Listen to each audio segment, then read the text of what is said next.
the fae as possible, lest you get caught up in their machinations. We mere mortals are naught but pawns to them. Aye, keep your distance, Rob. The Earl rose from his chair. You've a responsibility to our clan. One day you will take your father's place as seneschal, as Malcolm will take mine. I remember what it is to be young and restless, but have a care. The well-being of our people rests squarely upon our shoulders. He fixed Robley to the spot with a stern stare. Come, we've work to do, and the hour grows late. I ken well my responsibilities, Uncle. He pushed his chair back and stood, chafing at the scolding. He was a man of 24, and a blooded warrior besides. If anyone should need me to carry a message or inventory the buttery, I'll be in the lists. His remark garnered sharp looks, but no more reprimands.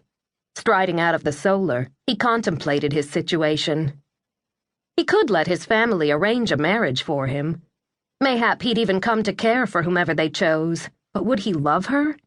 Would his heart thrill at the sight of her, as Malcolm's did still when his lady wife entered the room? No bloody likely. Jealousy burned a path through him, and the weight of his future settled upon his shoulders like a yoke. One more adventure. Was it too much to ask? And then he'd settle into his predestined role within the clan. He took the stairs down to the great hall, pausing when he found his cousin's wife there consulting with their cook, Molly. Lady True was already growing large with her second bairn, and another pang of jealousy shot through him. He wanted a family of his own, but not without love. The indignity of the scolding he'd received still stung, along with the restless desire to act. He waited until True sent Molly on her way before approaching. A plan, such as it was, had germinated in his mind for far too long. The time was at hand to put it into motion. Good morn, True. How do you fare? I'm fine. She rubbed her belly and studied him in that piercing way she had. Her abilities as a truth-sayer had saved their clan more than once, and now she turned her powers his way. What troubles you, Robley? There's something I wish to ask. A favour. His resolve firmed. The more he thought about it, the more powerfully the notion took hold. Do you have a moment to walk about the Bailey? He offered his arm. Of course, I always have time for you. She grinned and took his arm.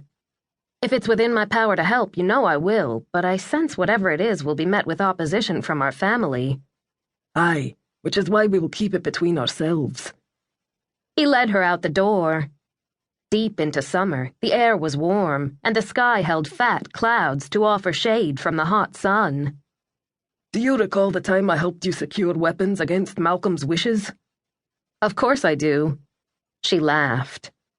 And now you plan to use that to leverage a payback? If it will help.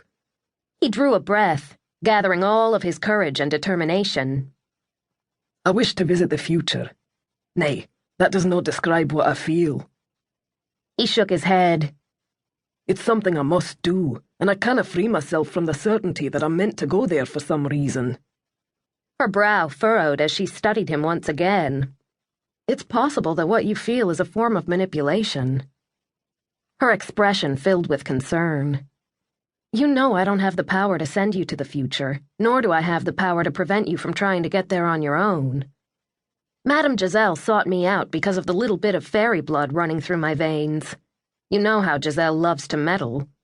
Had it not been for her, I would still be living my life in the 21st century. She squeezed his forearm. I sense she might be stirring the pot here, and you can't trust her. Be careful. I ken well enough the fae canna be trusted, but... Their clan had ties to the fae, especially Madame Giselle, because Hunter, True and Malcolm's foster son, was her direct descendant. He raked his free hand through his hair, unsure how to put into words what stirred within him. Giselle cares for you, Hunter, and your daughter, aye? When she brought you to us, 'twas for good. Think of the lives you've saved, True. Mayhap her purpose now will also be for the good of our clan. Did you no tell us when we needed help, help would come to us? Was that no the vow Giselle made to you and Malcolm? When you need help the most, help shall find you, is what she said. More like a benediction than a vow, and not necessarily